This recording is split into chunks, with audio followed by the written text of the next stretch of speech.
Dear students, today we are going to discuss a very important topic in your second unit.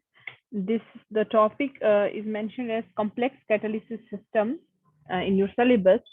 It actually is Ziegler-Natta polymerization, because Ziegler-Natta polymerization involves formation of a complex.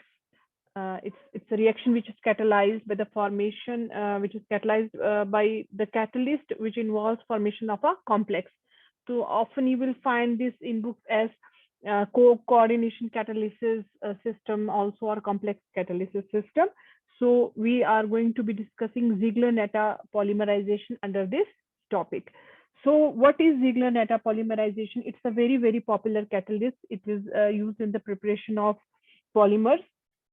Here we will be discussing polyethylene. So it is used extensively in the preparation of polyethylene. Ziegler-Natta catalyst was reported by two scientists, Ziegler and Natta, and hence it carries their name, Ziegler-Natta catalyst. It was reported in 1953 for the preparation of linear polyethylene. So basically, this catalyst consists of alkyl aluminum. Most of the time we use triethyl aluminum. There are various variations which can be used, and transition metal halide, which we use titanium chloride. So the combination of these two compounds is Ziegler-Natta catalyst. This is the Ziegler-Natta catalyst. For example, triethyl aluminum plus titanium chloride. So what is the significance of this catalyst? The significance of this catalyst system is that it has made polymerization reaction, especially polyethylene polymerization, very easy. Before the discovery of this catalyst, the polymerization reaction required very high temperature and pressure. So this is always the job of a synthetic chemist to look for the methodologies which involve not very high temperatures and pressures, because these are very harsh reaction conditions and not very easy to produce as well. So with the use of this catalyst, with the development of this catalyst, this requirement came down. Now the reaction could be carried out at lower temperature and lower pressure also. And another significant advantage of this catalyst is this: isotactic and syndiotactic polymers. As I'm sure you must have read about stereochemistry of polymers in your first unit, you must be aware that the polymers, they have there are certain types of polymers in terms of stereochemistry, the arrangement of various groups with respect to the chain. Isotactic polymers are those polymers which have in which the groups, the bulky groups, for example, if there is a big group or a methyl group in a particular monomer, it goes on only on one side of the chain. It gives a certain symmetry to the chain. Those are known as isotactic. That means the group lies on one side of the polymer chain. And syndiotactic polymers are those polymers in which the group will alternately, it comes on one side and on the other side. So there is an alternate arrangement. Both these arrangements are symmetric arrangements. So there are no branches. Very good chains, linear chains are formed. So at times our requirements are like this, that we don't want branched polymers. We want a certain stereochemistry, in terms of stereochemistry, symmetric polymer chains, because they have symmetric chains, they have nice packing, and there are certain advantages, there are certain properties that are associated with symmetric polymers. So if we are in need of such polymers, then catalysts like this, titanium tetrachloride, this Ziegler-Natta catalyst, it comes to our rescue. तो ये हमें उस case में बहुत ज़्यादा help करता है जब हमें सिमेट्रिक पॉलीमर चाहिए, जैसे कि सिंडियोटैक्टिक या आइसोटैक्टिक. तो ये एक इम्पॉर्टेंट स्टेप है, इसको समझने की कोशिश कीजिए. The important thing is that when you look for Ziegler-Natta polymerization in books, or you go for it, look for it in online, there will be certain variations. आपको कुछ variations मिलेंगी. एक book पे अलग तरीके से दिखाया होगा, दूसरी book पे अलग तरीके से दिखाया होगा, लेकिन जो basic mechanism है वो same है. There might be different ways of showing it. ठीक है, तो मैंने एक इंटरमीडिएट अप्रोच रखी है. आप please just make sure you stick to one approach, और you can take mine approach, जैसा कि मैंने इसको डिस्कस किया है. तो सपोज ये हमारे पास टाइटेनियम क्लोराइड का मॉलिक्यूल है, जो हमारा कैटलिस्ट में है, कंपाउंड में है. इसका क्रिस्टलाइन स्ट्रक्चर है इस केस में मैंने दिखाया है कि जो टाइटेनियम है it is link to 5 chlorine atoms. देखिए इट्स अ क्रिस्टल स्ट्रक्चर, ये क्लोरीन जो है it will be further link to जो है हमारे पास ये जो हमारा ये है, ये क्या होगा कि क्रिस्टल का एक पार्ट है, it's a part of a crystal. तो ये जो है हमारे इनमें आपस में लिंकिंग होगी, ये जो क्लोरीन होगी इसकी भी फर्दर इंटरेक्शंस होगी विद नेबरिंग जो टाइटेनियम मॉलिक्यूल्स है एंड सो ऑन, क्योंकि ये क्रिस्टल स्ट्रक्चर है। अब क्या है हमारे पास ये जो टाइटेनियम क्लोराइड है, ये क्या करता है कि जब हम इसको एक अल्काइल एल्यूमिनियम के साथ ट्रीट करते हैं तो हमारे पास क्या होता है, एक इथाइल ग्रुप जो है इस पे पार्शियल नेगेटिव चार्ज होता है और जो एल्यूमिनियम है इस पर पार्शियल पॉजिटिव चार्ज होता है। ये ऑर्गेनोमेटालिक कंपाउंड है।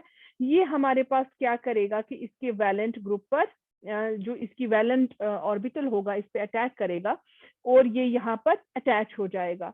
इन रिस्पॉन्स हमारे पास क्या हो सकता है कि जो एक क्लोरीन है वो हमारे पास निकल जाएगा।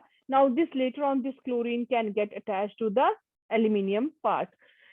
So we will have an intermediate structure like this in which the titanium is linked to 4 chlorine atoms and 1 ethyl group and there is 1 valent site. Okay. Now in certain books you will find that the aluminium actually does not goes away. What it does that it stays some sort of linked to this ethyl group, and the bond between these two is not also very proper, it's the interaction type. So there, as I said earlier, आपको बहुत सारी variations मिलेंगे, but I told you to stick to one version. You can stick to the one I am discussing with you. Okay, so now what happens after that, that we have this particular intermediate, इसको हम बोल सकते हैं activated Ziegler-Natta catalyst, because this is the activated form of Ziegler-Natta catalyst. यहाँ मैंने इसका नाम दिया है initiation. You can also name this particular step as activation also. So because in this particular catalyst step we get Ziegler-Natta catalyst in such a form that it is ready to carry out the reaction. So here, for the sake of your convenience, for you to able to be understand better, I have used different colors for ethene so that you can grasp which ethene molecule goes where. Okay, so now what happens, here is our first monomer. This was not our monomer, this came from a catalyst. This is our first monomer. So suppose this is a propene. So what happens that the pi electrons on this particular in this particular molecule, what they will do, they will get drawn towards this titanium because it is carrying partial positive charge. इसके पास एक vacant orbital भी है, तो क्या होगा, यहाँ पर एक पाई बॉन्ड होगी। फॉर्मल कोवेलेंट बॉन्ड जो है हमारे पास, फॉर्मल बॉन्ड इसमें फॉर्म नहीं होती, एक पाई बॉन्ड फॉर्म होगी, एक pi interaction between this molecule and this molecule. So a bond is formed which is not very formal bond, it is just a pi interaction type. अब जब ये form होती है तो नेक्स्ट स्टेप में देखिए यहाँ पर कैस्केड ऑफ जो है हमारे पास रीअरेंज ये है बोन फॉर्मेशन, आप इसको गौर से देखिए क्या होगा। अब ये ऑलरेडी इंटरेक्शन में है इसके साथ, बट अब क्या होगा, रीअरेंजमेंट ऑफ बॉन्ड्स होंगे। जो पाई बॉन्ड है वो यहाँ से यहाँ शिफ्ट होके इसके साथ एक पाई बॉन्ड नहीं, सारी पाई इंटरेक्शन जो है होती है, तो यहाँ से जो पाई बॉन्ड है ये रीअरेंज होके यहाँ आ जाएगी और इसके साथ एक फॉर्मल बॉन्ड फॉर्म करेगी। ठीक है, जो कि यहाँ आ गई, मैंने इसी कलर में इसको शो किया है।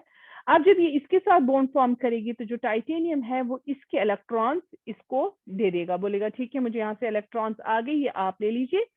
तो ये क्या करेगी, ये यहाँ से इलेक्ट्रॉन्स जो है वो इसको शिफ्ट करके इसके साथ बॉन्ड बना देगी। देखिए ये एक साइक्लिक टाइप मूवमेंट है इलेक्ट्रॉन्स की। सो which starts what we don't know, does this starts this which leads to this, or this leads to this and this, we don't know, but we can say that okay maybe this leads first, that यहाँ से क्या होता है कि pi electrons यहाँ पर चले जाते हैं, इसके इलेक्ट्रॉन्स यहाँ जाते हैं, और नेचुरली बिकॉज यहाँ पे इसके हाइपोवैलेंट हो गया है कार्बन, तो इसके इलेक्ट्रॉन्स जो है यहाँ पे आ जाते हैं। अब क्या होता है, ये जो इथाइल ग्रुप है जो पहले लिंक था टाइटेनियम के साथ, now it is no longer link to the titanium, इसको मैंने यहाँ पर पर्पल कलर से शो किया है, और यहाँ पर हमारे पास बीच में जो है हमारा ये इथाइल ग्रुप आ गया है CH2CH3, और ये एक सब्स्टिट्यूएंट आ गया है on one side of the chain. ठीक है, तो basically this is insertion. It's a type of insertion reaction that the incoming group gets inserted, ठीक है। जो ग्रोइंग चेन है, it is not growing like this कि आपको टर्मिनल पॉइंट पे कुछ ऐड होता जा रहा है, बल्कि बीच में कैटलिस्ट और ग्रोइंग चेन के बीच में जो है इंसर्शन हो रही है। अब यहाँ पर एक और मोनोमर आ जाएगा and same will be followed कि जो मोनोमर है वो पहले इसके साथ पाई इंटरेक्शन करेगा, फिर क्या होगा कि मूवमेंट ऑफ इलेक्ट्रॉन होगी, पाई इलेक्ट्रॉन्स इसके साथ बॉन्ड फॉर्म करेंगे, ये इसके इलेक्ट्रॉन्स इसको वापस देगा, यहाँ से इसके इलेक्ट्रॉन्स यहाँ चले जाते हैं and now this particular monomer जिसको मैंने ग्रीन कलर से शो किया है वो बीच में आ जाएगा और हमारे पास यहाँ पर जो ये वाला पहले मोनोमर नंबर 1 था अभी नंबर 2 पे चला गया है, ठीक है। तो आप देख सकते हैं कि इसमें जो मैंने मिथाइल ग्रुप्स दिखाए हैं, they are I have shown them on the one side of the chain, ठीक है।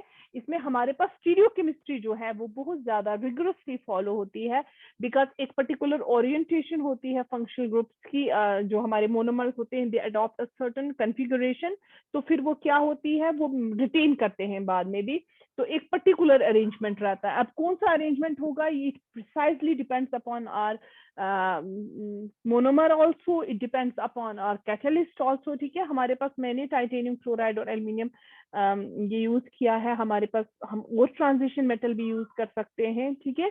तो इससे क्या हो जाता है, मोनोमर ऐड हो गया and the same process goes on, और यही प्रोसेस क्या होती है फर्दर चलती रहती है। अब क्या होता है कि और मोनोमर्स आएंगे और इसी तरीके से उनकी क्या होती जाएगी, इंसर्शन होती जाएगी। तो हमारे पास इसमें सबसे बड़ा जो ये है एडवांटेज है वो हमारे पास ये है कि जो रिएक्शन हमारी है ये बड़ी इजीली कन्वीनियंटली फॉलो होती है और उसका जो टर्मिनेशन है वो भी हम बड़ी इजीली कर सकते हैं वंस इट इज अटैच्ड। तो हम जो है इसका वर्कअप करेंगे और ये जो कैटलिस्ट है ये क्या करता है, ये ब्रेक ऑफ हो जाता है from the growing chain and the reaction is quenched, ठीक है। और रिएक्शन जो है इसमें आपने देख लिया कि stereochemically it is a very favoured reaction.